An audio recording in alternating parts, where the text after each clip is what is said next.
और ये उस पैगंबर की सुन्नत को ज़िंदा करना है कि जिसकी ज़िंदगी का ख़ुलासा ये था कि अल्लाह के हुक्म को मानना है बग़ैर नफ़े और नुकसान को देखे। जब अल्लाह का हुक्म आ गया फिर ये नहीं देखना कि मेरा नफ़ा किस में है, मेरा नुकसान किस में है, बल्कि ये देखना है कि अल्लाह का हुक्म क्या है। और उस पैगंबर ने वो अमल करके दिखाया कि जिसको हम महज सोचने की हद तक भी हाशिया ख्याल में नहीं ला सकते, हम सोच भी नहीं सकते। क्या हम में से कोई सोच सकता है कि वो अपने बेटे को ज़बह करेगा? ऐसा अमल और ऐसा मिसाली कदम कायनात में उससे पहले कोई ऐसी मिसाल नहीं मिलती। ख्वाब आया था, ख्वाब की कोई और भी ताबीर कर सकते थे, लेकिन कोई ताबीर न की। जैसे ख्वाब देखा वैसे पूरा करने के लिए तैयार हो गए। इब्राहीम अलैहिस्सलातु वस्सलाम ख्वाब की ताबीर और करना चाहते कर सकते थे। वो कह सकते थे कि आज से पहले कायनात में अल्लाह रब्बुल इज़्ज़त ने किसी इंसान को ज़बह करने का हुक्म नहीं दिया, आज से पहले किसी इंसान को ज़बह नहीं किया गया। अगर मैंने अपने बेटे को ख्वाब में देखा है तो इसका कोई और मतलब हो सकता है, लेकिन कोई और मतलब नहीं निकाला। बग़ैर लैतो लाल के, बग़ैर चूके चुनाचे के, बग़ैर चूँ चुरा के, जैसे भी अल्लाह का हुक्म आया, ना नफ़ा देखा ना नुकसान देखा, अल्लाह के हुक्म पर लब्बैक कहते हुए हर दम तैयार रहे और हर मौका पर कुर्बानी देने के लिए तैयार रहे। ये उनका तकवा था, ये उनकी आजमाइश पर कामयाबी थी, ये उनकी इताअत गुजारी और वफाशारी थी कि अल्लाह को इतनी पसंद आई कि आज हज़ारों साल बीत गए, लेकिन मुसलमान आज भी उनकी सुन्नत को ज़िंदा करने के लिए हर साल अरबों जानवर ज़बह करते हैं, कुर्बानियाँ करते हैं। ये इब्राहीम अलैहिस्सलातु वस्सलाम की सुन्नत और तरीक़ा है। और यहाँ ये बात याद रखनी चाहिए, कुर्बानी एक ऐसा अमल है जो ज़ाहरी है, जो नज़र आता है, जो लोगों के सामने किया जाता है। बंद कमरे के अंदर जानवर को ज़बह नहीं किया जाता कि किसी की गरीब को पता ना चल जाए कि हमने कुर्बानी की है, बल्कि कुर्बानी का अमल सबके सामने है, वाज़े है, लोगों को पता है कौन क्या ज़बह कर रहा है, अहले मोहल्ला को भी पता होता है कौन किस जानवर की कुर्बानी दे रहा है। इस वजह से कुर्बानी के जानवर में रियाकारी का खदशा ज़्यादा है। रोज़े की बात की थी, रोज़ा ऐसी इबादत है जिसमें रियाकारी का खदशा कम होता है, दिखलावे का खदशा कम होता है। आपने रोज़ा रखा, अल्लाह के लिए रखा, उसमें लोगों के लिए दिखावा कम है, लेकिन कुर्बानी के अंदर दिखलावे का खदशा और पहलू ज़्यादा है। इसीलिए अल्लाह रब्बुल इज़्ज़त ने फरमाया इन्ना सलाती व नुसुकी व महयाया व ममाती लिल्लाहि रब्बिल आलमीन, कि नमाज और कुर्बानी खालिस अल्लाह के लिए है। इसकी वजह यह है कि नमाज भी ज़ाहिरी अमल है, छुप छुपा के नमाज नहीं पढ़नी, बाजमात पढ़नी है, लोगों के सामने पढ़नी है, सब लोग देखेंगे, रियाकारी आ सकती है, इसलिए रियाकारी से बचना है, खालिस अल्लाह के लिए पढ़नी है। और कुर्बानी को भी बतौर ख़ास जिक्र किया, दो अमाल का तज़किरा किया, एक नमाज और दूसरी कुर्बानी। कुर्बानी भी ऐसा अमल है जो लोगों के सामने किया जाता है, रियाकारी का खदशा ज़्यादा है, इसलिए हमने शैतान के बहकावे से बचकर खालिस अल्लाह के लिए हमने अपने जानवर को ज़बह करना है। लोगों की तारीफ़ें, लोगों का दिखलावा हमारे जहन में नहीं होना चाहिए, वगरना हमारी कुर्बानी ज़ाया हो जाएगी। इसके बाद एक और बात कि ईद के दिन हमें खुश रहना चाहिए और खुशियां बांटने चाहिए, नफ़रतों को ज़बह कर देना चाहिए। जिस तरह हमने आज के दिन कुर्बानी के जानवर को ज़बह करना है, उसी तरह हमें आज के दिन नफ़रतों को, झगड़ों को, लड़ाइयों को, बुग़्ज़ और हसद को ज़बह कर देना चाहिए। ईद का दिन है, मौका है, मुनासबत है, बहाना है, नहीं बोलते, लड़ाई और झगड़ा है, फिर भी जाके मुलाकात कर लीजिए, खुशियां बांटें, खुश हो जाएं। ये ईद का दिन है, ईद के दिन खुश होना भी इबादत है। ईद के दिन रोना धोना करना ये दुरुस्त अमल नहीं। बाज़ लोग पता क्या करते हैं, ईद के दिन अपने फौत शुदगान को याद करके रोना धोना शुरू कर देते हैं, हालांकि यह दुरुस्त तरीका नहीं। अपने फौज शुदगान को, अपने प्यारों को अपनी दुआओं में याद रखें। अभी हम दुआ करेंगे, दुआ में अपने फौज शुदगान को याद रखना चाहिए, उनके लिए सदका भी करना चाहिए, लेकिन उनका नाम ले लेके रोना, वो भी ईद के दिन, ये दुरुस्त अमल नहीं है। क्योंकि ईद का दिन इज्तिमाई खुशी है, इनफिरादी खुशी नहीं है। बाद लोग ये कहते हैं जी ईद का दिन है, हमें याद आते हैं, रो लेंगे तो क्या होगा। याद रखें, ये इनफिरादी खुशी नहीं, ये इज्तिमाई खुशी है। इनफिरादी खुशी का मतलब ये है कि सिर्फ आप अकेले की खुशी है तो फिर आप ना मनाएं।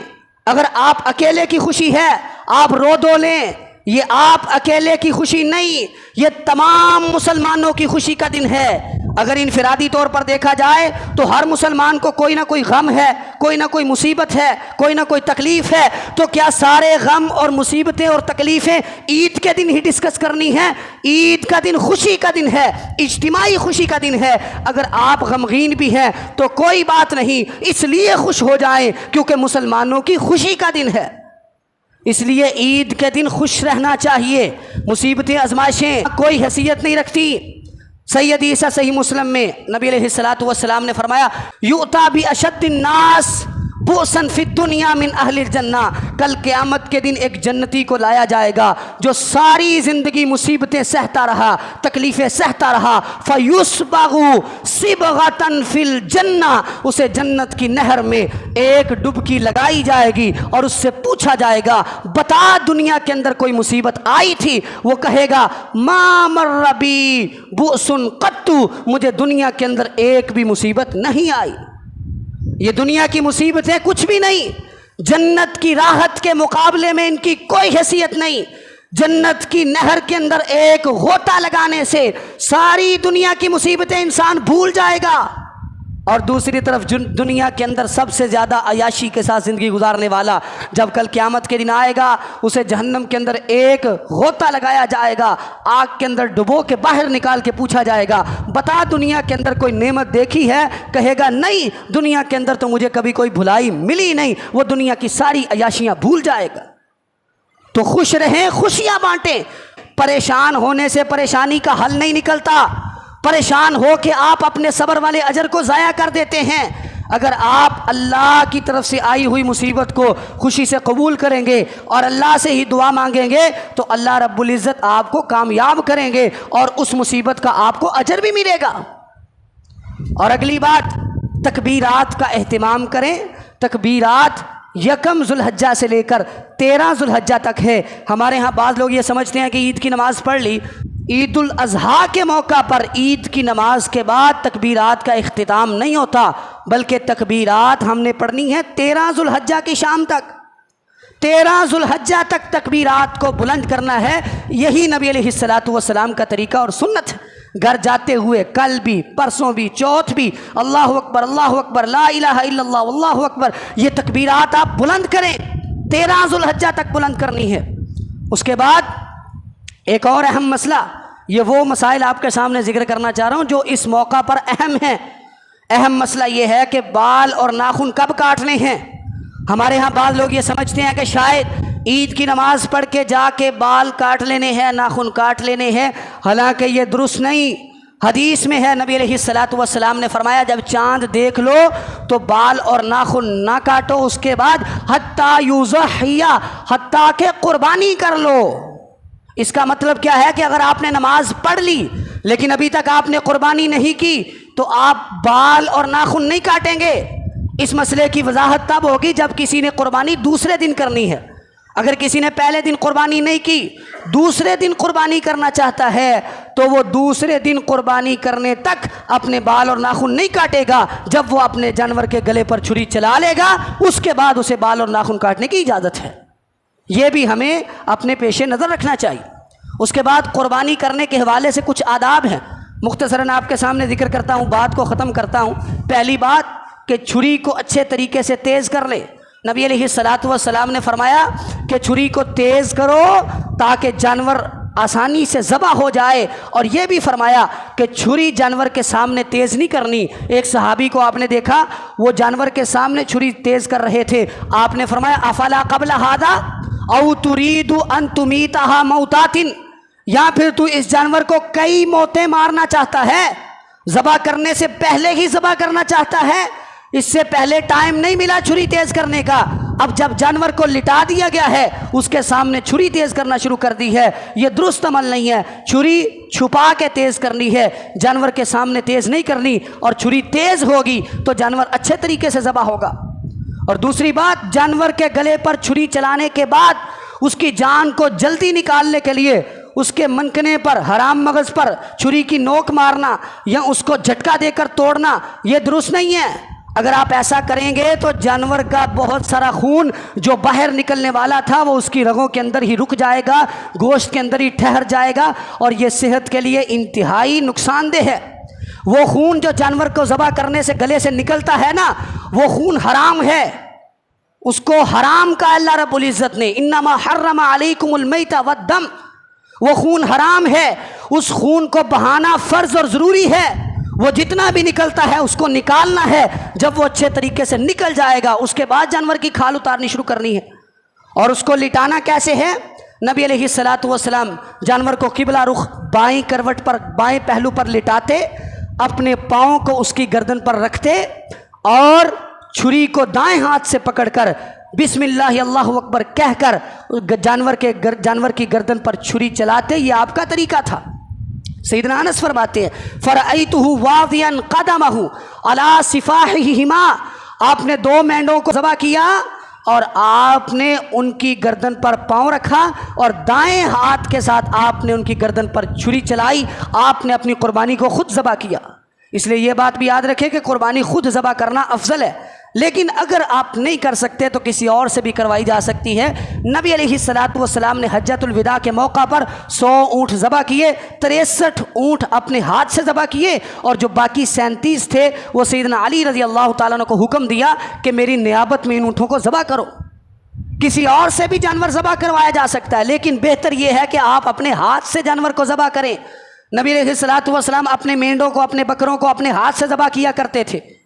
उसके बाद ये बात याद रखें कि अल्लाह रब्बुल इज़्ज़त ने कुरान पाक में जब कुर्बानी का तज़किरा किया तो ये भी फरमाया फ़कुलू मिन्हा व अतीमुल क़ानिया वल मोतर, और दूसरे मुकाम पर फरमाया फ़कुलू मिन्हा व अतीमुल बाइसल फ़कीर। कुर्बानी का गोश्त खुद भी खाओ, गरीबों को भी दो, जो दरवाज़ा आके खटखटाता है उसे भी दो, जो नहीं खटखटाता, सवाल करने से शर्माता है, अपने घर में बैठा है, आपको पता है उसको ज़रूरत है, उसके घर में भी पहुँचाओ।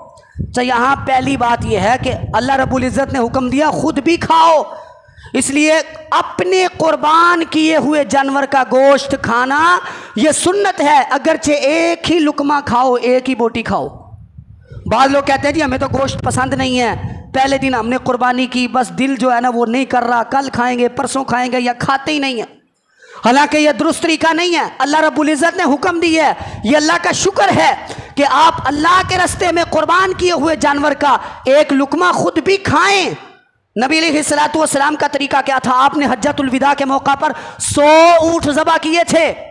100 ऊँटों का गोश्त खाना मुश्किल काम था, तो आपने क्या तरीका इस्तेमाल किया? आपने कहा हर एक ऊँट की एक एक बोटी लो।